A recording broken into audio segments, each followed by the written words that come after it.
නන්දකුමාර මාව මැරුවත් කමන්න මාව ඉස්ලාට ඇඩ්මිට් වෙන්න මොනවා කරත් කමන්න. மஹிந்த ராஜபக்ச வாராரு, அவருக்கு பின்னுக்கு அவருடைய பாதுகாப்பு பிரிவினர் வேன்ல வராங்க. இதை மனசு நினைச்சிருச்சு. அதை வந்து ஐயோ சிறைச்சாலை வேன் அப்படின்னு ஒரே அழுவ பாருங்க. மஹிந்த ராஜபக்சக்கு பின்னுக்கு சிறைச்சாலை வேன் போகுது. ஏன் இப்படி பண்றீங்க? நீங்க நினைக்கலாம் ஏதோ என்னவோ பண்ணிட்டு இருக்கானம்மா அப்படின்னு, ஜோக்கர் மாதிரி அப்படின்னு. உண்மையிலே ஜோக்கர் தான். சின்ன மாடவும் பெரிய மாடவும் இப்ப கொழும்புலான்னு விளையாடுது. சின்ன மாடவும் பெரிய மாடம் ஒரே அடிதான், டங்க நக்கட டங்க நக்கடன். அதுக்கு என்ன விளைச்சுன்னா வடக்கு கிழக்குல ஒரு இடம் கூப்பிடுறாங்க. ரெண்டு விஷயம் தான். என்னன்னா, ஒன்று சட்டத்திற்கு கீழே இருக்க வேண்டும் அல்லது சட்டத்திற்கு பயப்பட வேண்டும். එකක් අපි නීතියට යටත් වෙන්න ඕන, දෙක අපි නීතියට බය වෙන්න ඕන. எங்கட ஒப்போசிஷன் சைட்டுக்கு நீங்க சொல்ல சொல்ல நித்திரை இல்லாம போகுது. டக்குனு ஜேர்னலிஸ்ட் பார் கேட்டாங்க, என்ன லஞ்சூரில் ஆணைக்குழு கிட்ட போகலையா சப்போர்ட் பண்ண? ஒரு சப்தமும் இல்ல. அப்படி மூஞ்ச உருன்னு வச்சுக்கிட்டு அப்படியே உள்ளுக்கு போயிட்டாப்ல. இப்ப நாயக்கையா, யுத்த தினப்பு நாயக்கையா, யுத்த இவரக்கிறப்பு நாயக்கையா, இன்னைக்கெல்லாம் மூச்சு காத்து எடுக்கணும்னா அது இவர் தான் காரணம். நீங்க களவெடுங்க, நீங்க தான் யுத்தத்தை முடிச்சிங்களே, நீங்க களவெடுத்துக்குங்க, உங்க கஜானாவை நிரப்பிக்கங்க, வீட்டுல எல்லாத்துக்கும் உழுப்பு வாங்கி கொடு. அவருடைய இறுதி யுத்தத்தின் போது இறுதியா எடுக்கப்பட்ட புகைப்படத்துண்டு டயஸ்போராக்களை திருப்திப்படுத்த, விடுதலை புலிகள் இயக்கத்தை அந்த உறுப்பினர்களை சந்தோஷப்படுத்த இப்படியே கம்பு சுத்திக்கிட்டு இருக்க வேண்டியது. இப்படி சொல்லி போட்டு வந்து பிறகு தமிழ் மக்கள்கிட்ட கையை கும்பிட்டு வாக்குவாங்கன்னா சரி, அதான் நடக்கும்.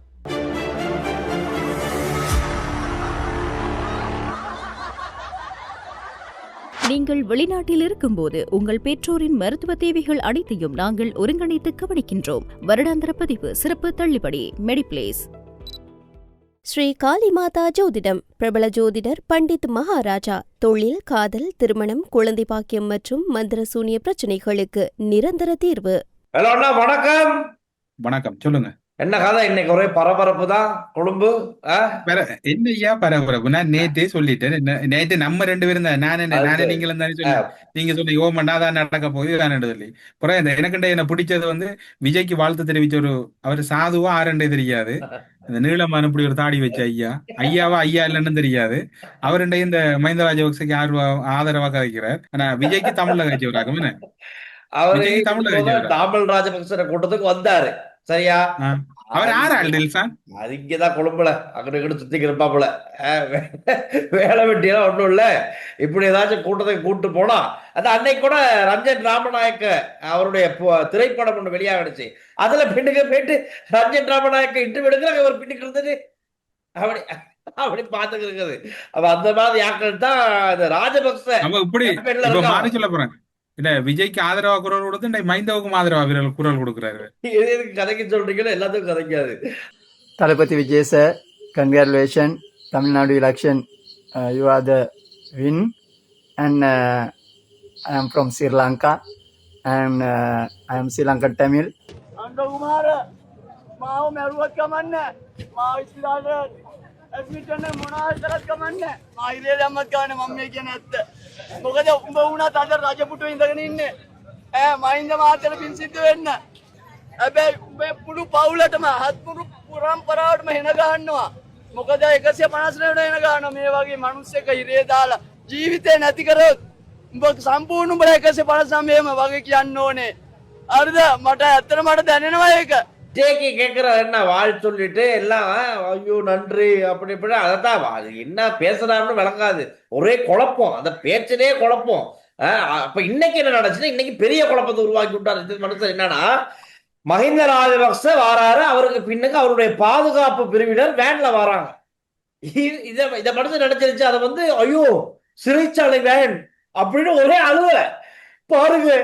மஹிந்த ராஜபக்சக்கு பின்னுக்கு சிறைச்சாலை வேன் போகுது. ஏன் இப்படி பண்றீங்க? ஒரே குழப்பமாய், ஒரே கிறிஸ்தவையா வச்சுக்கிட்டு இவரு பௌத்த துறவியா? யாரு? இல்ல இந்த மனுஷன் இல்ல இல்ல இல்ல இல்ல அதான் அப்படிதான் அவர் உடுத்துவாரு. அவரை கொஞ்சம் தெரியாதா, பிரச்சனைக்குரிய ஆட்கள் தான். பல பிரச்சனைக்கு மத்தியில வாழ்றாங்க. அவங்களுக்கு கொஞ்சம் கொஞ்சம் இந்த மாதிரி பிரச்சனைகள் இருக்கு. பிரச்சனை இல்லாம மஹிந்த ராஜபக்சேர வாகனத்தை துரத்தின சிறைச்சாலை அதிகாரிகள் அப்ப சிறைச்சாலை வேன் தான் வந்திருக்கு போலன்னு ஆள் ஒரே அழுக. என்னை எங்க கொண்டு போட்டு போட்டாலும் பரவாயில்ல, என்னை ஹாஸ்பிட்டலுக்கு போட்டாலும். ஏன் உனையே ஹாஸ்பிட்டலுக்கு போடுறான்? நீ வேலை ஏதாச்சும் பார்த்து போவே, ஏன் இங்க வந்து உட்காந்துருக்கா அப்படின்னு தான் கேட்க தோணுது. எது எப்படியோ இன்னைக்கு ஒரே இப்படித்தான் குஜிலி மஸ்து தான் இன்னைக்கு ஒரே எல்லாம் வந்துருந்தாங்க, வந்தாங்க போனாங்க, அப்படி இருக்கு. வந்தவங்களுக்கு சாப்பாடெல்லாம் கிடைச்சி இன்னொரு பக்கம் சாப்பிட்டு அவங்க இப்ப வந்த மஹிந்த ராஜபக்சோ, கோட்டாபய ராஜபக்சோ, ஏனைய மந்திரிமார் எல்லாம் வந்தவங்கலாம் கார்ல ஏறி போயிட்டாங்க. இப்ப இவங்க பார்க்க ஆதரவு அனுராதபுரத்துல இருந்து வந்திருக்காங்க, குழந்தைல இருந்து வந்திருக்காங்க, அப்படியெல்லாம் வந்தவங்க இன்னும் போய்கிட்டு இருப்பானுங்க. இன்னும் பஸ் போய்கிட்டு இருக்கும். என்னத்த செய்ய? இங்க இருந்து வரலையா கப்புட்டுக்காக்கா? அப்படிக்காக்க வந்தா தான் விமான நிலையத்துல இறங்கணும்னே புடிச்சிட்டு போயிருவாங்க. கேஸுக்கு ஏன் இத்தனை நாள் வரல, உனதான் பாத்துக்கு இருக்கும், ஏன் இத்தனை நாள் வராம விட்ட அப்படின்னு புடிச்சிட்டு போயிருவாங்க. ஆனா இவருக்கு மஹிந்த ராஜபக்சவுக்கு ஆதரவா கோட்டாபய ராஜபக்ச வந்திருந்தாரு. அது சர்ப்ரைஸ் ட்விஸ்ட். அது இப்ப இங்க என்ன ஜோக்குன்னா, யாருக்கும் தெரியாது இவர் எங்கிட்டால வந்து அந்த வாகனத்திலே வரல, அப்படி நடந்து வந்து உள்ள போயிட்டு சப்போர்ட்டை கொடுத்துட்டு வந்திருக்காரு. எப்படியோ 2 மணி நேரம் விசாரணை முடிஞ்சு போயிட்டாங்க. இப்ப இந்த விஷயம் நடந்துகிட்டு இருக்கும் போது இன்னொரு பக்கம் இன்னொரு பிரஸ் மீட் நடந்திருக்கு. யாரு? எதிர்கட்சி, ஒன்றிணைந்த எதிர்கட்சி எல்லாரும் இருக்காங்களாம். ஆனா சஜபேல ஆட்கள் இல்ல, எஸ்ஜேபில இல்ல. இதுலதான் மிக முக்கியமான விஷயம் நடந்திருக்கு. மே 1 ஜனாதிபதி இந்த தொழிலாளர் கூட்டத்தில் வச்சு சொன்ன ஒரு விஷயம், இந்த மாதம் 25 ஒரு மிக முக்கியமான வழக்கு ஒன்று இருக்கு, இந்த வழக்கு விசாரணையின் தீர்ப்பை பாருங்க, எல்லாம் கைத்தட்டி வர வைக்க தயாரா இருக்குன்னு சொல்லிட்டாரு. எது என்னமோ இது போற போக்க பார்த்தா அவர் சொன்னாரா இல்ல எது விஷயம் தெரியுமா, அது நமக்கு தெரியாது. ஜனாதிபதி சொல்லிட்டாரு. இத இவங்க மெயினா புடிச்சுக்கிட்டு என்ன செய்யறாங்கன்னா, அது எப்படி ஜனாதிபதி எப்படி நீதித்துறையில தலை போடலாம். இப்ப இவங்க எல்லாம் என்ன செய்ய போறாங்கன்னா, எழுதுறாங்க, லெட்டர் ஒன்று எழுதுறாங்க. இப்படி ஜனாதிபதி அவர்களுடைய கருத்து கண்டிக்கத்தக்கது, இதுக்கு எதிராக நடவடிக்கை எடுங்க அப்படின்னு இப்ப எழுதியிருக்காங்க. லெட்டர் ஒன்று எழுதி கொடுக்க போறாங்க. இதுல 3வது கையொப்பம் யாருடையது என்றால், 1வது ரணில் விக்ரமசிங்க, ரைட், 2வது ஜிஎல் பீரிஸ், 3வது எம்ஏ சுமந்திரன் அவர்களுடையது, தமிழரசு கட்சி சார்பா எம்ஏ சுமந்திரன் வச்சிருக்காரு, 4வது நிமல் சிறிபாலடி செல்வா. அப்படியே கண்டினியூவா போகுது. இப்ப ஜனாதிபதிக்கு ஏதாவது நடவடிக்கை. சஜித்துக்கு ஒப்பம் இல்ல, சஜித் வரல, இது கூட சஜித் வரல, வர மாட்டாருன்னு நினைக்கிறேன். இதுக்குள்ள இன்னும் வரல. இல்ல இப்ப உண்மையா டில்சான் அந்த முதலாந்தி உரை சம்பந்தமா நானே மட்டும் உங்களுக்கு சொல்லியிருந்தேன் சொன்னால், இப்ப ஒரு ஜனாதிபதியா இருந்தால் என்ன, இப்ப நாங்க ஊடகவியலாளராக இருந்தா கூட ஒரு நீதிமன்றத்துல முன்கூட்டிய விடயங்கள், அதாவது எதிர்ப்பு கூறல்களை நீதிமன்றம் தொடர்புல கூறுறது வந்து அது அந்த மாண்புக்கும் அந்த நீதிமன்ற ஒழுங்கு விதிகளுக்கும் முரணானது. அதுல ஜனாதிபதி உண்மையில் அதுல ஒரு தவறு இழைச்சிருக்கிறதா தான் நானும் ஊகிக்கிறேன். ஜனாதிபதியை தவிர்த்து சொல்லிட்டாரோ என்னமோ. இப்ப சிலவேளை அன்றைக்கு 25 உண்மையா வழக்கு வருகுதா வரலையா அவர் ஒரு சும்மா ஒரு ஐடென்டிஃபை சொன்னாரா தெரியாது. அதுவும் தெரியாது. இப்ப இந்த 25 சிலவேளை வரலாம் வராம போகலாம், அது 2வது பிரச்சனை. ஆனா நீதிமன்ற விவகாரங்கள் தொடர்புல திகதியிட்டு குறிப்பிடுதுன்றதை ஜனாதிபதி தவிர்த்திருக்கலாம், தவிர்த்திருக்க வேணும். என்னன்னு சொன்னா, இலங்கையில் ஒரு பெரும் மதிப்புக்குரிய ஒரு மதிப்புமிக்க ஒரு நீதித்துறை விடயம் ஒரு அரசியல் செயற்பாட்டால சவாலுக்கு உட்படுத்த கூடாது. அதுல எனக்கு மாற்று கருத்து இல்லை. அதுல ஜனாதிபதி அந்த கருத்தை தவிர்த்து இருக்கலாம்.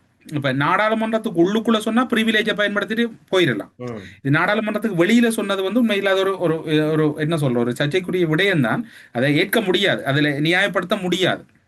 ஆனா அதுல சஜித் பிரேமதாசா வரல, அதை நீங்க கூர்ந்து அவதானிக்கணும். சரியா? 25 வருகுதா வரலையா நமக்கு தெரியாது. இப்ப சில வேளை எல்லாரும் கைதட்டுறன்னு சொன்னால், இப்ப என்ன சொல்ற, இப்ப அரசியல்ல எதிர்வு கூறல் இருக்குது, அதுல நீதிமன்றம் தொடர்புல எதிர்வு கூறல் செய்யலாமா செய்ய முடியாதா என்பதை ஒரு முறையான கைட்லைன்ஸ் இல்லை. இப்ப நீதிமன்றத்தில் இப்ப உதாரணத்துக்கு ஒரு அனுர்குமாரை பொறுத்தவரை சொல்ல போனால் செய்தது தவறு, அதை நியாயப்படுத்த முடியாது. அனுர்குமாரை பொறுத்தவரை சொல்ல போனால் ஒரு கெஸ்ஸிங், இந்த வழக்குகள் போகுது நான் எதிர்பார்க்கிறேன். இப்ப அனுர்குமார முதல் நீதித்துறை சம்பந்தம் சொன்னதெல்லாம் நடந்தா முதல் என்ன சொன்னவர், இந்த உயிர்த்த ஞாயிறு தாக்குதல் இந்த இதுக்கு முதல் நான் ஒரு இதை நீதிமன்றத்துக்கு முன்னிலைப்படுத்துவேன் தெரியப்படுத்துவேன் கன விஷயங்கள் இலங்கையில கணக்கு நடந்திருக்குது. அதுவும் 2 விஷயமாவது தானே. ஆனா நீதித்துறை தொடர்புல திகதி குறிப்பிட்டு சொன்னது ஏற்க முடியாது. அதான் ஜிஎல்பி சொல்றாரு. இப்ப இது வந்து சட்டவிரோதமான செயல், சட்டத்துக்கு முரணான செயல். இது நிரூபிக்கப்பட்டால் ஜனாதிபதிக்கு 1 வருடம் சிறையில் இருக்க வேண்டிய நிலை ஏற்படும். 5 வருடங்களுக்கு இவருடைய குடியுரிமை பறிக்கக்கூடிய வகையில இந்த சட்டம் இருக்காம். அப்போ சட்டத்துக்கு முரணான ஜனாதிபதி செயற்பட்டாரா அப்படிங்கிறது நினைக்கிறேன். இனி அதை கொஞ்சம் அவதானம் செலுத்துவாங்கன்னு நினைக்கிறேன். ஜனாதிபதி பதவி காலத்தில் அவருக்கு எதிராக வழக்கு தொடர முடியாது. முதலாவது. இரண்டாவது வந்து அவர் தொடர்புல சட்டம் அதிபரைத்தான் மேற்கோள் காட்ட முடியும். ஜனாதிபதி பதவி இழந்த பின்னர் அல்லது பதவி ஒன்று வரைதாகிற பின்னர் தான் அவர் மீதான வழக்குகள் தொடர முடியும். இப்போது வழக்குகள் போட்டாலும் அந்த வழக்குகள் நடைமுறைப்படுத்த முடியாதுன்றது யாப்பு சொல்லுது. சில பேர் அதுக்கு இடையில ஏதாவது திருத்தங்கள் வந்தது தெரியாது. ஏன் இந்த அவசரம்? இப்ப ரணில் இருக்கிற இடத்துல சுமந்திரன் போக மாட்டார் ஒருபோதும். இப்ப இதுல ஜிஎல்பிஎஸ் ரணில் விக்ரமசிங்கிற நகர்வு சரி. இதுல ஏன் தமிழ் தரப்பா நீங்க ஒன்று அதுல எங்களை நிறுத்த வேணும்? இது வந்து ஒரு தென்னிலங்கையில் நடக்கிற ஒரு சட்ட பிரச்சனை. இப்ப அவங்களோட பிரச்சனை அவங்களே பார்க்கட்டும். இதுக்குள்ள நாங்க போக தேவையில்லைன்றது ஒரு சுயாதீன ஊடகவியலர் ரெண்ட கருத்து. இப்ப நீதிமன்றம் தொடர்புல அனுரகுமார் சொன்ன கருத்து பிழையானது. சஜித் பிரேமதாச வரல பாத்தனீங்களா? இவர் யாரு ரவுஃப் ஹக்கீம் வரல பாத்தனீங்களா? அவங்க ஒப்பம் வைக்கிறாங்க வைக்கல தெரியாது கீழே. அது வேற பிரச்சனை. அந்த பிரசன்டே நீங்க கொடுக்குறீங்க தென்னிலங்கையில போய் இந்த அரசுக்கு எதிரானவர் தமிழ் மக்கள் அரசுக்கு. இப்ப நீங்க வந்து தமிழரசு கட்சியில பதில் செயலாளராக இருந்து கொண்டு ரவுஃப் ஹக்கீம் பாருங்க. அவர் உண்மையில அவர அரசியல் சாணக்கியத்தை நான் பாராட்டுவேன். ஏன்னா ரவுஃப் ஹக்கீமை பொறுத்தவரையில அவர் இப்ப முஸ்லிம் மக்கள்கிட்ட பெரும் அலை ஒன்று இருக்குது அனுரகுமார இரால. இப்ப அது அனுரகுமார பிழை செய்திருந்தா கூட அது அவங்களோட ஒப்பத்தோட போய் பிழைய தண்டிக்கிறது வேற பிரச்சனை. எங்கட மக்களுக்குள்ள நாங்க அதை முரண்பட. இப்ப சுமந்திரனை பொறுத்த வரையில உங்களுக்கு உங்களோட வேலை என்ன? வடக்கு கிழக்குல இருக்கிறது, வடக்கு கிழக்கு அரசியல பாக்குறது. நீங்க போய் ஃப்ரெண்ட்ல எல்லாம் எல்லா இடமும் போய் நீங்க வந்து கல்யாண வீட்டுல மாப்பிள்ளையாவும் மரண வீட்டுல பிணமாவும் இருக்க நினைக்கிறது வந்து அது தமிழ் மக்கள் மாண்புக்கு பிள்ளை. இந்த இடத்துல ரவுஃப் ஹக்கீமை மிக அவதானமா பார்க்கணும். ரெண்டாவது சஜித் பிரேமதாசன். இந்த ரெண்டு பேரும் மிக முக்கியமானவர்கள். ரவுஃப் ஹக்கீமை பொறுத்தவரையில அல்ல மற்றது ரிஷாட் பதியுதீன் அவரும் இருக்கிறார். ரிஷாட் பதியுதீன், ரவுஃப் ஹக்கீம், அதே போன்று தமிழ் முற்போக்கு கூட்டணி மனோ கணேசன் அவரோட பிரசன்ட் இல்லைங்க. இப்ப இவங்களையெல்லாம் பாத்தீங்கன்னா அவங்க கருத்துக்களோட என்னடா மக்களோட நாடி துடிப்பு அறிஞ்சு சுமந்திரன் செயற்படாத விளைவுதான் இந்த இடத்துல நடக்கிற பெரிய பிழை. அனுரகுமார பேசினது பிழை. ஜிஎல்பி ரணில் விக்ரமசிங்க எடுத்த முன்னெடுப்பு சரி. சுமந்திரன் அவடத்துல போனது பிழை. என்ன அவங்க பார்த்துட்டு போகல. நீங்க 10 சைன் பண்ற வேற பிரச்சனை. நீங்க 3ஆவதால சைன் பண்றீங்க. இது எங்க இன்னும் வரப்போகுது தமிழ் மக்களோட இன்னும் இந்த அரசுக்கான விரிசல் அதிகரிக்க போகுது. இந்த 5 வருடங்கள்ல ஜிஎல்பிஎஸ்ல ரணில் விக்ரமசிங்க நினைச்சாலும் ஜனாதிபதி பதவியை வெறுதாக்க முடியாது. 3/2 பெரும்பான்மையோட நாடாளுமன்ற அண்டர் கண்ட்ரோல் இருக்கு. ஒன்னும் செய்யல. அது இதுல தொடர்ச்சியா வந்து சுமந்திரன் சில விடயங்கள்ல வந்து இன்னும் அரசியல் அறியாமையில் இருக்கிற. அரசியல் உங்களுக்கு போதாது. சட்ட ரீதியா நீங்க ஒரு வலிமையானால் நீங்க அந்த இடத்துல ஒரு சட்டத்திறனியா போனா தமிழரசு கட்சி சார்பில் வரலன்னா பரவாயில்ல. நீங்க பிரசன்ட் தமிழரசு கட்சியில ஆக்டிங் செக்ரட்டரி பதில் செயலாளர். இந்த இடத்துல மிக கவனத்தோட நடக்கணும். இதுல நான் உண்மையில பாராட்டக்கூடியது வந்து ரவுஃப் ஹக்கீம், மற்றது ரிஷாட் பதியுதீன். அவங்களுக்கு கீழே ஒப்பமிடுறது பிரச்சனை இல்லை. டெல்சன் அந்த முன்னுக்கார ஒப்பமிடுறது ஏன் போய் நீங்க முன்னுக்கு நிக்கிறீங்க? இது என்ன மக்களுக்கு இதை பற்றி அக்கறை இல்லை. தமிழ் மக்களை பொறுத்தவரையில அவர்களுக்கு குற்றவாளிகள் தண்டிக்கப்பட்ட உடனே அவங்க என்ன சொல்லுவாங்க? ஜனாதிபதி சொன்னா என்ன நடந்தானே. அவங்களுக்கு அதுல புரிதல் இல்லை. அதிகளவான மக்களுக்கு அந்த நீதித்துறை சட்டம் தொடர்பாக புரிதல் இல்லை. இந்த இடத்துல நாங்களும் மிக கவனமா கையாளணும். சில இடங்கள்ல தொடர்ச்சியான சறுக்கல்கள் வந்து அது எங்களுக்கு ஆரோக்கியம் இல்லை. இப்ப திரு சம்பந்தன் இருந்திருந்தா என்ன செய்திருப்பார் என்றால் இந்த இடத்துக்கு போயிருக்க மாட்டார். மாவி சேனாதிராஜா இருந்தாருந்தா போயிருக்க மாட்டார். ஆனா ஒப்பமிட்டு இருப்பாங்க டில்சான் சில வேளை. இரண்டாவது அவங்கள ஒரு எதிர்கட்சியில இருக்கக்குள்ள கட்சிகளை ஒப்பமிட்டு இருப்பாங்க. ஆனா அந்த முன்னுக்கு போறல. அது மாதிரிதான் நேற்று ஒரு மாகாண சபை வேணும் கொண்டு போய் குந்திட்டு இருந்தது. சின்ன மேளவும் பெரிய மேளவும் இப்ப கொழும்புலான்னு விளையாடுது. சின்ன மேளவும் பெரிய மேளம் ஒரே அடிதான். டங்க நக்கட டங்க நக்கடன். அதுக்கு என்ன விளைச்சுன்னா வடக்கு கிழக்குல ஒரு இடம் கூப்பிடுறாங்கல்ல. சின்ன மேளவும் பெரிய ஒண்ணுமே பதிவாகுது இல்லைன்னா வடக்கு கிழக்குல எந்த சிலையும் பெருசா கேட்கக்கூடியதா இல்ல. டெல்சான் மக்களை நீங்க பிள்ளையா விளங்கி கொள்ளாங்க. உங்களுக்கு நல்ல உதாரணம் விசிலடிச்சாங்குஞ்சிகள், தற்குறிகள் என்றுதான் விஜயிர கிரௌட்ட சொன்னது. திரும்ப கீழே வந்துறாங்க. விஜயை சொன்னது சரியா? மக்களை நீங்க பிள்ளைய அண்டர்ஸ்டிமேட் பண்ண வேணாம். மலையகத்துல என்பிபிவை என்ன செய்தது தேர்தல் காலத்துக்கு முதல்? ஒன்றும் செய்யல. மாற்றம் தேவைச்சுகள் உடனே மாற்றத்தை ஏற்படுச்சுகள். வடக்கு கிழக்குல என்பிபி என்ன செய்த? ஒன்றும் செய்யல. தங்களுக்கு தேவை மக்கள் வடிவா சிந்திக்கக்கூடியவர்கள். மக்களை நீங்க தொடர்ந்து பிள்ளையா விளங்கி கொள்றீங்க. அந்த விளைவை நீங்க அனுபவிக்க போறீங்க. இப்ப மாகாண சபை தேர்தலை நீங்க கேட்கறது எனக்கு மகிழ்ச்சியா இருக்குது. ஆனா என்ன கவலைன்னா நீங்க கேட்கிற மாகாண சபையில ஆரோரும் முதலமைச்சர் இருக்க போறாருன்னா கவலையா இருக்குது. நீங்க கேட்கிற அதாவது உங்களோட கல்யாண வீட்டுல மாப்பிள்ள நீங்க இல்ல வேற ஒரு பக்கத்து வீட்டுக்காரன் வேற ஒருத்தர் வந்து என்ன செய்யறது? இது ஒரு பெரிய துர்ப்பாக்கியமான நிலை. அதே மாதிரி தான் இப்ப வடக்கு கிழக்குல பாத்தீங்கன்னா இப்ப தமிழரசு கட்சியில யாழ் மாவட்டத்துல ஸ்ரீதரனை புள்ள ஒதுக்கி வச்சிருக்கிறாங்க கட்சியால. ஆனா முழு நிகழ்வுலையும் ஸ்ரீதரன் தான். வன்னி மாவட்டத்துல பாத்தீங்கன்னா அந்த நிகழ்வுக்கே கூப்பிடுறல. வன்னி மாவட்டத்துல இருக்கிற ஒரு ஆளை ஆனா ரவிகரனை பலர் அழைக்கிறாங்க. முல்லைத்தீவு மாவட்டத்தை பிரதிநிதித்துவப்படுத்தக்கூடிய வன்னி மாவட்டம் அவர் பல இடங்களுக்கு போறார், பலரை சந்திக்கிறார். அது மாதிரி வன்னி மாவட்ட முன்னாள் நாடாளுமன்ற உறுப்பினர் சால்ஸ் நிர்மலனான பாத்தீங்கன்னா கோயில் திருவிழாவா இருக்கலாம், மரண விழா இருக்கலாம், நிகழ்வுகள் அவரும் சுரண்டு கொண்டிருக்கிறார். அது வன்னிக்குள்ள இருக்குது. திருவண்ணாமலையில பாத்தீங்கன்னா ஒரு ஒரு டிசிப்ளின் பொலிட்டிக்ஸ் வந்து அங்க குகதாசன் நிகழ்வுகளோடையும் மக்களோடையும் இருக்கிறார். மட்டக்களப்பு மாவட்டத்துல பாத்தீங்கன்னா இப்ப ஸ்ரீநாத் ஸ்ரீநேசன் என்ற 2 பேர் தான் முழு நிகழ்வுகளையும் கிட்டத்தட்ட அந்த மட்டக்களப்பு மாவட்டத்தில் மக்கள் அந்த 3 நாடாளுமன்ற உறுப்பினரை 2ஆ சுருக்கி கொண்டுட்டாங்க. 2 நாடாளுமன்ற உறுப்பினர் மட்டக்களப்பில் அந்த ஏன்னா மற்ற அம்பாறை மாவட்டத்தில் கோடீஸ்வரன் எல்லா இடங்கள்லையும் போறார், எல்லாரோடையும் சந்திக்கிறார். இந்த மக்கள் ஒரு தமிழ் மக்கள் மட்டுமல்ல, இலங்கையில் இருக்கக்கூடிய பெரும்பான்மையான மக்கள் ஒரு டிசிப்ளினோட இருக்கிற மக்கள். அவங்க படிச்சான யூனிவர்சிட்டி முடிச்சான முடிக்காட்டே அவங்களோட அடிப்படை அந்த நிலைப்பாட்டுல மாற்றம் இல்லை. அரசியல்வாதிகள் பிள்ளையா தப்பு கணக்கு போட்டதால இந்த நிமல் ஸ்ரீபாலடி சில்வாவும் குந்திட்டு இருக்கிறார், மைத்ரிபால சிறிசேனவும் குந்திட்டு இருக்கிறார். ரைட். அதோட நம்ம இன்னொரு விஷயத்தை பார்த்துருவோம். இப்ப இப்படி எல்லாம் நடந்துகிட்டு இருக்க போது இப்போ இன்னைக்கு மஹிந்த ராஜபக்சவும் இதுவரை எங்குமே விசாரணை திணைக்களங்களுக்கு போனதே இல்லை. ஆனா இன்னைக்கு விசாரணை திணைக்களங்களுக்கு போயிட்டு 2 அவர் ஒரு வாக்குமூலம் கொடுத்துட்டு வெளியே வந்திருக்காரு. விசாரணை நடத்தப்பட்ட இடத்துல ஜனாதிபதி அனுரகுமார் திசாநாயக்க ஒரு இப்படி விஷயம் சொல்றாரு. 2 விஷயம் தான். என்னன்னா, ஒன்று சட்டத்திற்கு கீழே இருக்க வேண்டும் அல்லது சட்டத்திற்கு பயப்பட வேண்டும். அது யாராக இருந்தாலும் சரி, ஜனாதிபதி அனுரகுமார் திசாநாயக்க சரி அல்லது கீழே இருக்கின்ற கிராம சேவராக சரி, யாரா இருந்தாலும் சட்டத்திற்கு கீழே தான் இருக்க வேண்டும் அல்லது சட்டத்துக்கு பயந்து இருக்க வேண்டும். அப்படி இருந்தா தான் இந்த நாட்டுல ஒரு சிஸ்டம் சேஞ்ச் உருவாக்க முடியும்னு சொல்லியிருக்காரு. අපිට රටක් ඉදිරියට යන්න බැහැ. එකක් අපි නීතියට යටත් වෙන්න ඕන. දෙක අපි නීතියට බය වෙන්න ඕන. නීතියට යටත් වීම වගේම අපි නීතියට බය වෙන්න ඕන. ඒක ජනාධිපතිවරයාද පහළ ග්‍රාම නිලධාරි මහත්මයාද අපි සියලු දෙනා නීතියට යටත් ඒ වගේම නීතියට බියක් තියෙනවා. அனுரகுமார் திசாநாயக்க நீங்க கொஞ்சம் சத்தம் போடாதங்கோ. எங்கட ஒப்போசிஷன் சைட்டுக்கு நீங்க சொல்ல சொல்ல நித்திரை இல்லாம போகுது. அவங்க உறக்கம் வேணும். அவரு இப்ப இப்ப நீங்களே போன டெல்சா நான் கேட்க மாட்டேன். நீங்களே போன நீங்களாங்க போயிட்டு கவரேஜ் சுவாரசி வாங்க. அங்க என்ன நடந்த சம்பவங்களை சொல்லுங்க. என்ன சம்பவம் அத்தான் தூர தூரம் வந்தாங்க. அவங்களுக்கான சாப்பாடு இல்ல நான் கேக்குறேன் டெல்சான், சாப்பாடு தண்ணி எல்லாம் சப்ளை பண்ணிருக்காங்க. நல்லபடியா சாமர சம்பத்தம் வந்த மாதிரி இருந்தது. சாமர சம்பத் வரல. சாமர சம்பத் இன்னைக்கு போயிருக்காரு உசாவிக்கு.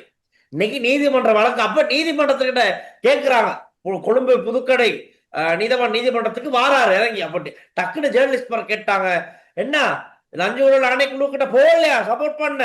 ஒரு சத்தமும் இல்ல. அப்படி மூஞ்ச ஒருன்னு வச்சுக்கிட்டு அப்படியே உள்ளுக்கு போயிட்டாப்புல. உள்ளுக்கு போயிட்டு ஒண்ணுமே கதை இல்லை, அவர் வரல. சரியா, அவர் வரல. மற்றபடி இங்கே ஆதரவா நிறைய பேர் திரண்டுறதாங்க. இவருக்கு ஏதோ முக்கியமான வழக்குன்னு மிக அண்மையில வர இருக்கு. அந்த பதற்றத்துல தம்பி வாயிலடி பிறகு நாளைக்கு உமக்குதில் அவன் சைன் எழுதவனு நாங்க. ஆனா ஏதோ நளின் ஜெயதீஷ் சொல்லியிருந்தாரு, அமைச்சர் நளின் ஜெயதீஷ் சொல்லியிருந்தாரு, கேபினெட் அமைச்சரவை தீர்மானங்கள் அறிவிக்கின்ற ஊழல் சொன்னாரு. சாமர சம்பத்துக்கு மிக விரைவில் ஒரு வழக்கு விசாரணை நடக்க இருக்கு அப்படின்னு சொல்லியிருந்தாரு. டேட் வைஸ் நிறைய வழக்குகள் சம்பந்தமா பேசியிருந்தாங்க. அதான் சொல்றேன். அப்ப பார்த்தா என்னப்பா கடந்த காலங்கள்ல இந்த ஆட்சி அதிகாரம், இந்த அரசியல் பலம் இதெல்லாம் வச்சுக்கிட்டு சட்டத்துக்கு மேலதான் எல்லாம் இருந்திருக்காங்க. அதனாலதான் என்னதான் குற்றச்சாட்டுகள் இருந்தாலும் ஊழல் மோசடி செஞ்சிருந்தாலும் அதுக்கான சரியான விசாரணைகள் இதுக்கு போது நடக்கல. இப்ப இந்த அரசாங்கத்துக்கு கீழே நடக்குது. அதனால இந்த ஆட்சியின் கீழே யாருமே சட்டத்துக்கு மேல இருக்கணும்னு நினைக்க முடியாது. விசாரணைன்னு நடக்குது. விசாரணைக்கு தேவையானவங்க யாருடையாச்சும் பேர் அகப்பட்டால், பேர் வெளியே வந்தா அவங்கள கூப்பிட்டு விசாரணை வாக்குமூலம் பெறுவாங்க. அதுதானே சாதாரணம் நடக்கிறது. அதுக்கு இவ்வளவு பதற்றம் அடைய வேண்டிய அவசியம் இல்லை அப்படின்னு ஜனாதிபதி எனக்கு அனுர்குமார் திசாநாயக்கவா இருக்கலாம், நலிந்த ஜெயதிசவா இருக்கலாம். எனக்கு இருக்கிற ஒரே பயம் என்றால், நீங்க வழக்குகளை நல்லா செய்யறீங்க, வார சாட்சி முழுக்க எனக்கு பார்க்கலாம் இருக்கேன் அந்த முகத்துகளை தொடர்ந்து. அதான் எனக்கு இருக்கிற கவலை. அதுக்கு ஏதாவது ஏற்பாடு செய்யுங்க. ஒன்றில் நீங்க ஒரு சாட்சியை ஐடென்டி பண்ணிட்டீங்கன்னா அதுக்குரிய பாதுகாப்பு அதிகரிங்க. அதை அட்லீஸ்ட் நீங்க அண்டு டெல்சான் சொன்ன மாதிரி நான் எலியோடையாவது இருக்கிறேன்னு உள்ளுக்குள்ள கொண்டு வைங்க. அவங்கள பாதுகாப்பா இருக்க விடுங்க, அவங்கள வெளியில விடாதுங்க. சுரேஷ் இப்ப பயந்து இருக்கும், ஐயோ நான் அது எலியோடே இருந்துடுறேன். இதுல கொஞ்சம் டெல்சான் சீரியஸான ஒரு கருத்து தான் சொன்னால், சாட்சிகள் பாதுகாக்கப்படணும். முதலாவது அந்த வழக்க கொண்டு சொல்லுங்க. சாட்சி சம்பந்தமா சொல்லியிருக்கீங்க. இப்ப நாங்க அந்த ரெக்கார்ட் பண்ணிக்கிட்டு இருக்க டைம்ல கொழும்பு கோட்டை நீதிமன்றத்துல கபில சந்திரசேன எப்படி உயிரிழந்தார், மரண விசாரணை அறிக்கைகள் இன்னைக்கு நீதிமன்றத்துல சமர்ப்பிக்கப்பட்டு கொண்டு இருக்கு. இந்த டைம்ல இப்ப அப்டேட் இன்னும் வரல, வந்தா அதை சொல்லக்கூடியதா இருக்கும். ஆனா இப்ப அது சம்பந்தமான முக்கியமான வழக்கு விசாரணை நடந்துகிட்டு இருக்கு. அதை சொல்லிடணும். இது என்ன நடந்துச்சு, என்ன மரண விசாரணையில அறிக்கையில என்ன சொல்லப்பட்டிருக்கு, அதை இன்னும் கொஞ்சம் ரிவீல் பண்ணிடுவாங்க. இல்ல இது புதுக்கடை நீதிமன்றத்தில் நடந்த துப்பாக்கி சூடா இருக்கலாம், கபிலோட வழக்கு விவகாரமா இருக்கலாம், இன்னும் பல கொலைகள் தொடர்பான விசாரணைகள் நடக்குது. கொலை நடந்ததுக்கு அப்புறம் இப்படி நடந்ததுன்றது அதை முதல்ல அந்த சாட்சிகளை பாதுகாத்துக் கொள்ளுங்களேன். இப்ப சாட்சிகளுக்கு சில பல அழுத்தங்கள், மன அழுத்தங்கள் கூட இந்த சாட்சிகள் ஒரு பிழையான முடிவு எடுக்கிறதுக்கு காரணமா இருந்திருங்க. அதனால இதுல அரசாங்கம் ஒரு பொறுப்போட நடக்கணும்ன்றது ஒரு பொதுமக்கள் சார்பில் அந்த பொதுமக்கள காவலனா இருக்கக்கூடிய ஊடகத்துல எங்கட நிலப்பாடா இருக்குது. எனவே இதுல கொஞ்சம் மக்கள் கொஞ்சம் கவலையோட இருக்கிறாங்க. குற்றவாளிகள் தப்பிக்கிறதுக்கான வாய்ப்புகள் அதிகரிச்சிட்டு போன்ற கோபம் இருக்குது மக்கள்கிட்ட. என்ன டீல்ஸ்? ஆமாண்ணா, அதான். ஏன்னா மக்கள் எதிர்பார்க்கிறது நடந்த ஊழல் மோசடிகளுக்கு முறையான ஒரு விசாரணை, அதுல சம்பந்தப்பட்டவங்களுக்கு இதனால சட்ட நடவடிக்கை. இப்ப இன்னைக்கு வந்து கத்தனவங்க ஆதரவா வந்தவங்க என்ன சொல்றாங்கன்னா, அப்பே நாயக்கையா யுத்த தினப்பு நாயக்கையா யுத்த இவரக்கிறப்பு நாயக்கையா, இன்னைக்கெல்லாம் மூச்சு காத்து எடுக்கிறோம்னா அது இவர் தான் காரணம். ஏன்னா மூச்சு காத்து எடுக்க காரணம் யுத்தத்தை வென்று சொன்னா செஞ்ச ஊழல் எல்லாம் மறந்துடணுமா? நீங்க களவெடுங்க, நீங்க தான் யுத்தத்தை முடிச்சீங்களே, நீங்க களவெடுத்துக்குங்க, உங்க கஜானாவை நிரப்பிக்கங்க, வீட்டுல எல்லாத்துக்கும் உடுப்பு வாங்கி கொடு. அப்படி யார் விடுவா? கேட்க வேண்டிய நேரத்துல கேட்டுதானே ஆகணும். அப்ப அதை கேட்கிற நேரம் இவங்க கோவம் வருது, வந்து போராட்டம் பண்றானுங்க. அப்படி இப்படி இருந்தா கஷ்டம், இப்படி இருந்தா கஷ்டம். அதான் அதுக்கு இந்த கவர்மெண்ட் இன்னும் ஸ்ட்ராங் ஆகணும். பார்த்தேன் போலீஸ்காரங்கள அப்படி ஓரமாவி இவங்க ஆதரவாளர்கள் ரோட்டு ஃபுல் ரோடே மறைச்சிட்டாங்க. இப்ப போலீஸ் நான் யோசிச்சேன் என்னடா இப்ப இது போலீஸ் நினைச்சா இவங்கள தள்ளி ஒரு பேமெண்ட் எடுத்திருக்கலாம், கடைசி வரைக்கும் செய்யல. அப்ப என்ன நடக்குது இங்க? கடைசியா இவங்க தள்ளி தள்ளி தள்ளி போலீஸ்காரங்க பேமெண்ட் போலீஸ் இப்படி அது சின்ன ரோட்ல தான் ஒரு லைன்ல போய்கிட்டு இருக்கு வாகனம். அப்ப அதை கண்ட்ரோல் பண்ணுங்க. செய்யல அதுதான் நான் என்ன ஜனநாயக உரிமைன்னு மதிக்கிறாங்க போல. யாரும் யாருக்கும் போலீசார் இதுகளை செய்தா ஏதாவது குழப்பம் செய்யறதுக்கு ட்ரை பண்ணிருப்பாங்க. கட்டாயம் வந்துடும். எப்படியே ஒரு கொஞ்சம் குழப்பத்தை ஏற்படுத்துறதுக்குன்னே சில பேர் வந்திருந்தாங்க. அதுல நான் பார்த்தேன், தமிழீழ விடுதலை புலிகள் இயக்க தலைவருடைய புகைப்படம், அவருடைய இறுதி யுத்தத்தின் போது இறுதியா எடுக்கப்பட்ட புகைப்படம் கொண்டு அவர் மரணித்திருக்கும் போது எடுக்கப்பட்ட புகைப்படத்தையும் கையில வச்சுக்கிட்டு யுத்தம் முடிச்ச இந்த மாசத்துல இவர் அழைச்சிருக்காங்க. இது வந்து டயஸ்போராக்கள், மனோஜ் கமகே லோயர் மனோஜ் கமகே சொன்னதே அதுதான். டயஸ்போராக்களை திருப்திப்படுத்த, விடுதலை புலிகள் இயக்கத்தை அந்த உறுப்பினர்களை சந்தோஷப்படுத்த, இது வந்து சீட்டிங்கா இருந்தது. இதை விட்டு அவங்களுக்கு கதைக்கிறது ஒண்ணுமே இல்லை. ஒண்ணுமே இல்லை. இதே ரயில் இப்படியே கம்பு சுத்திக்கிட்டு இருக்க வேண்டியது. இப்படி சொல்லி போட்டு வந்து தமிழ் மக்கள்கிட்ட கையை கும்பிட்டு வாக்குவாங்கன்னா சரி, அதான் நடக்கும். டீல்ஸா எனக்கு ஒரு கேள்வி உங்கள்ட்ட, 2 நாள் கேட்கணும். ரஜினியை பற்றி உங்களோட தேவையில்லாம என்ன நீ எங்கேயாவது நீ கோத்து விட்டு திரியற நீ அந்த மனசே நீங்க எடுத்து விடுறீங்க. தேர் எடுத்து தெருவுல விடுற கதை இது. இப்பதான் மனசு உடஞ்சு போயிட்டு ஒரே அவர மனசை பற்றி நீங்க என்ன நினைக்கிறீங்க? சூப்பர் ஸ்டார் சொல்லி மக்கள் மனதை வெண்டண்டே எல்லாரும் சொல்றாங்க. நீங்க என்ன நினைக்கிறீங்க அவரை பற்றி?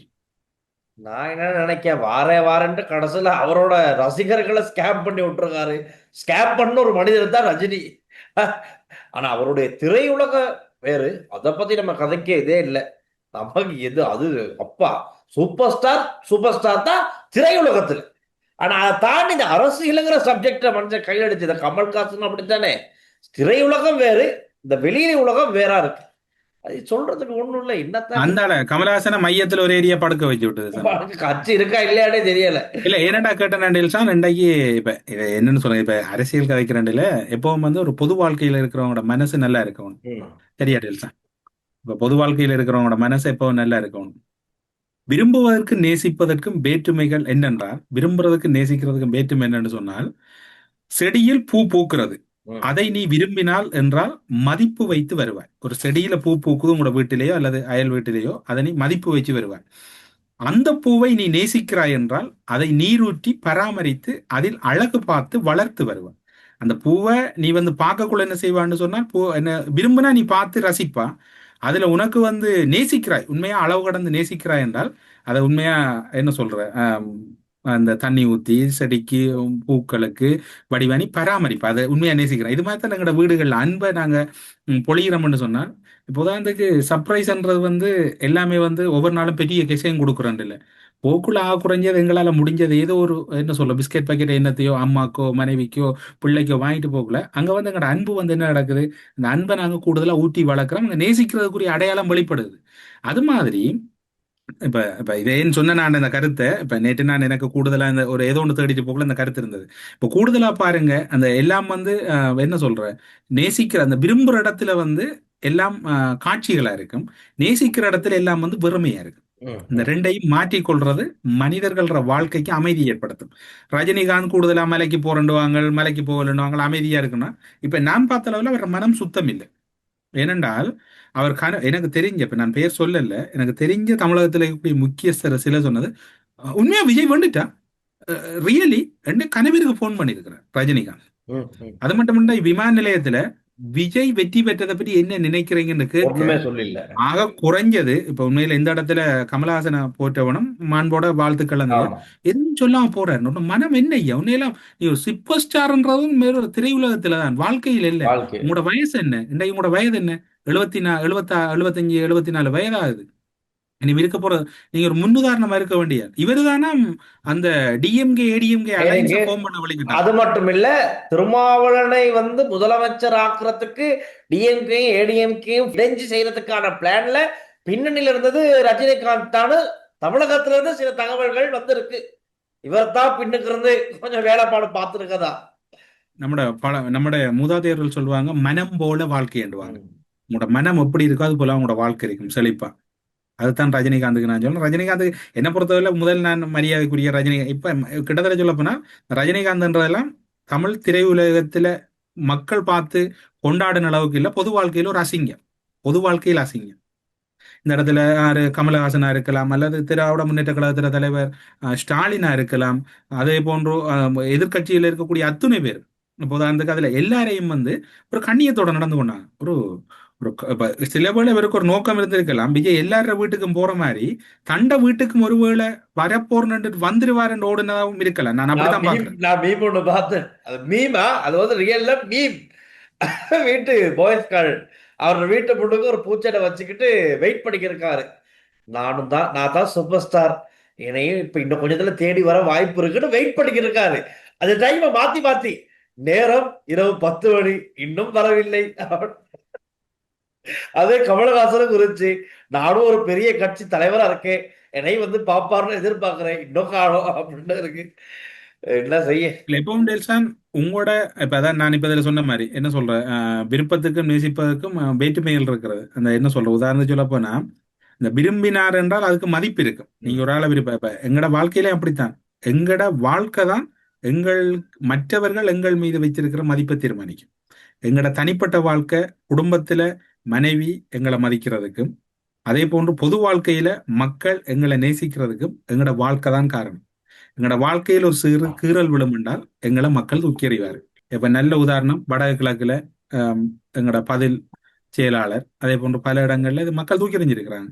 பிள்ளையான பார்க்கலாம், மட்டக்களப்புல போன தரம் பார்க்கறது ஒரு ஆள் இல்லை, அட்ரஸ் இல்லை, டக்ளஸ் சிவானந்தா இல்லை, சுமந்திரன் இல்லை. மக்களோட மனதுல நீங்க நேசிக்கல, மக்கள் உங்களை அளவுக்கு அதிகமா அன்பு செய்யலன்னா இருக்க மாட்டீங்க. ஆனா இனியும் சூப்பர் ஸ்டார்ன்னு சொல்லி சொல்லாதங்க ஐயா. இன்னைக்கு சூப்பர் ஸ்டார் ஃபேன்ஸ் எல்லாம் நாட்டு கீழே அசம்பிள் ஆகுற டைம் சரி. இதெல்லாம் நான் சொல்றேன், ஏர்போர்ட்ல அவங்க கேட்கிறாங்களா, அந்த உடவிலால கேட்கிறாங்க, ஒரு சபை நாகரிகத்துக்காவது முதலமைச்சராக தெரிவு செய்யப்பட்ட தம்பி விஜய் அல்லது விஜய்க்கு வாழ்த்துக்கள், அவர் ஆட்சி சீரோட நடக்க ஏதோ ஒன்று சொல்லிட்டு போயிருக்கலாம், ஒன்றுமே பேசலன்னு அந்த பாட்ஸா மாதிரி நீங்க டீல்ஸா. ஆனா இதே நேரத்துல இலங்கை கடற்படையினரால் சிறைப்பிடிக்கப்பட்டுள்ள தமிழ்நாடு மீனவர்களை விடுவித்து படகுகளை மீட்டெடுங்கள்னு தமிழக முதலமைச்சர் மாண்புமிகு ஜோசப் விஜய் அவர்கள் வெளிவிவகார அமைச்சர் ஜெய்சங்கருக்கு கடிதம் எழுதியிருக்காரு. இன்னைக்கு இலங்கை சம்பந்தமா இனி வருது. இந்த மீனவர் பிரச்சனை என்றது டெல்சான் ஈழத்து மீனவர்களை பற்றி நான் அதில் விஜய் என்ன முடிவெடுக்கிறார் நமக்கு அதை பற்றி அக்கறை இல்லை. ஈழத்து மீனவர்கள் தொடர்பான ஒரு பொதுவான ஒரு கலந்துரையாடல் ஒன்றுக்கு தமிழக முதலமைச்சர் மதிப்புக்குரிய விஜய் அவர்கள் அழைப்பு விடுக்க வேண்டும். இந்த பிரச்சனை உண்மையில சமரச முயற்சியில தீர்க்க வேண்டும்.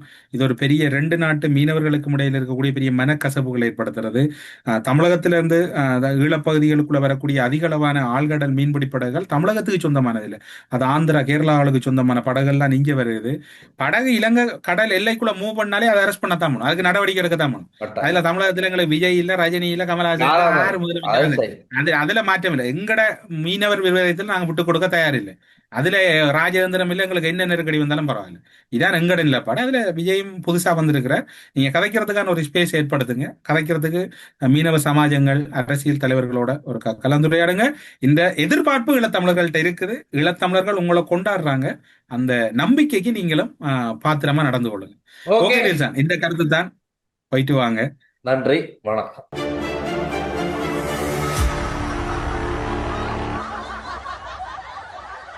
நீங்கள் வெளிநாட்டில் இருக்கும்போது உங்கள் பெற்றோரின் மருத்துவ தேவைகள் அனைத்தையும் நாங்கள் ஒருங்கிணைத்து கவனிக்கின்றோம். வருடாந்திர பதிவு, சிறப்பு தள்ளுபடி, மெடிப்ளேஸ். ஸ்ரீ காளிமாதா ஜோதிடம். பிரபல ஜோதிடர் பண்டித் மகாராஜா. தொழில், காதல், திருமணம், குழந்தை பாக்கியம் மற்றும் மந்திர சூனிய பிரச்சனைகளுக்கு நிரந்தர தீர்வு.